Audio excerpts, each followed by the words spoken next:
Failure தான். ஏன் நண்பா இந்த பொண்ணுங்களை எல்லாம் இப்படி பண்றாங்க? நாம என்ன காசு பண்ணமா கேட்டோம்? லவ் தானே கேட்டோம். நம்மளை விட்டுட்டு வேற யாருக்கோ காசு பணம் நகை பங்களா எல்லாம் கொடுத்துட்டு கல்யாணம் பண்ணிக்கிறாங்க. விடக்கூடாது நண்பா. காதல்ல தோக்க கூடாது. தோத்துட்டு காலமெல்லாம் அந்த வலி அனுபவிக்க கூடாது. காதல் ஜெயிக்கணும். காதல் வாழணும். காதல் வாழ்க.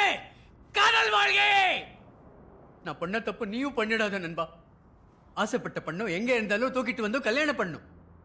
சொல்லு நண்பா, யாரு? காயத்ரி தான். அது யாரா இருந்தாலும் சரி, தூக்குறோம். நாளைக்கு தூக்குறோம். திருத்தண்ணில வச்சு கல்யாணம் பண்றோம். இல்லை, காட்டில் காட்டில். காடா? அது எங்க இருக்கு நண்பா? எங்கள் வீட்டுக்கு பின்னாடி எங்கள் காடு. பெரிய நிலா இருக்கும், நிறைய நட்சத்திரம்லாம் இருக்கும். அப்படியா? அது ஏதோ ஒரு பெரிய காடா இருக்க போல இருக்கே. அங்கே வச்சு கல்யாணம் பண்றோம்.